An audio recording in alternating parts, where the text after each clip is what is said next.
Yeah, when you look at the argument of traditional versus infrared, I've always had a really hot take on this, which literally is like I traditional sauna, all the evidence that's showing the most efficient use of time for sauna is traditional sauna therapy and doing 4 times weekly, 20 minutes at a time, minimum of 176 degrees. Your choice if you want to put water on the rocks or not.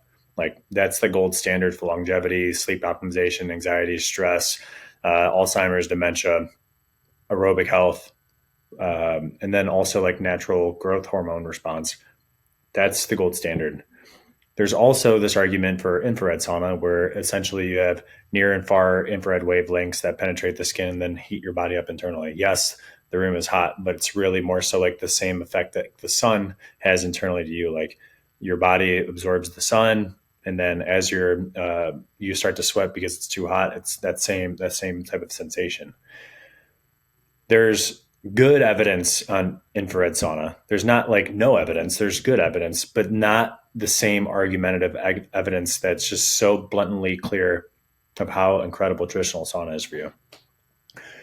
Do I see a point that Sisu would make in infrared sauna? Yes. Um, would there need to be a lot of things that would need to be true for that infrared sauna to come out? Yes. So, like Sisu, up to this point, we've been 3 years in now. We have a very simple lineup for saunas: a large barrel, a small barrel, a large cabin, and a small cabin. That's it. And all of them have super hot Wi-Fi heaters, tons of rock volume. We've got a Hume heater option in the Eddy barrel, which is our two-person barrel, and a Homecraft Revive Slim 6 option. And then the same exact options for the Charlie. For the Edwin, which is our large barrel, and our Crew, it's only Homecraft.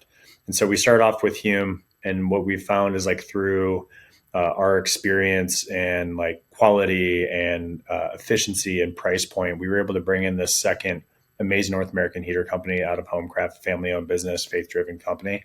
And that's become over 66% of our sauna SKUs that have gone out are fulfilled with Homecraft heaters, which is when we launched it in what, March of this past year. I was anticipating 10 to 20% would be there and then 80% Hume, but it was immediate. And so all that to say, what I've found, traditional sauna therapy, when you call traditional, again, it's coils heat the rocks, rocks heat the room. It's the internal temperature of the sauna that you are in that is then driving a fever for your body to then produce sweat, right? In infrared sauna, you have these infrared wavelengths penetrate the skin, heats your body up internally, and then you get hot and then you sweat. In terms of time savings, a really hot sauna for 15 to 20 minutes is all you need. Whereas the same type of effect that you're going to try to get from infrared sauna is going to take you anywhere from 40 to 60 minutes, depending on how hot the internal environment is of the infrared sauna. So for Sisu, as we drive forward, what would be really important as we look at an infrared option, which I would love to prototype one over the next year, would be that it has to be at a minimum of 175 degrees, which means that it would be wall plug in, 175 degrees, super hot, on Wi-Fi, quality, and I can't last in there longer than 30 minutes. That to me would be a Sisu like infrared version, but I'm not 100% convinced that the technology is out there for that yet, but I'm optimistic that it will be. Totally agree. And that's where I think context really matters. An infrared is better than nothing for sure, Yeah.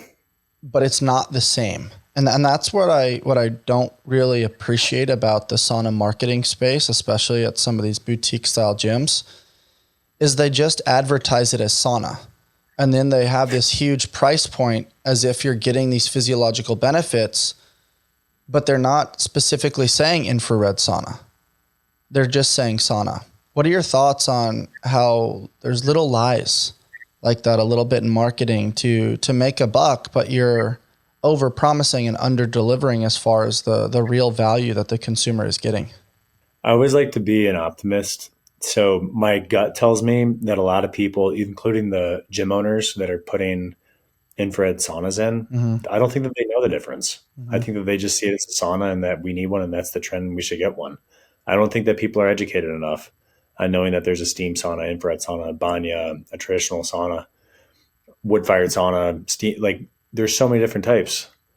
Ultimately, at the end of the day, like any sauna is gonna be better than no sauna. But with the gold standard being that it's hot, ultimately comes down to like an awareness play. Yeah. Is how do we educate people to know the differences, and how can we educate people to know that yes, it is more expensive. Yes, the labor, the material is far more expensive than that of an infrared. But like within that with that increased investment that you're going to get X return from it.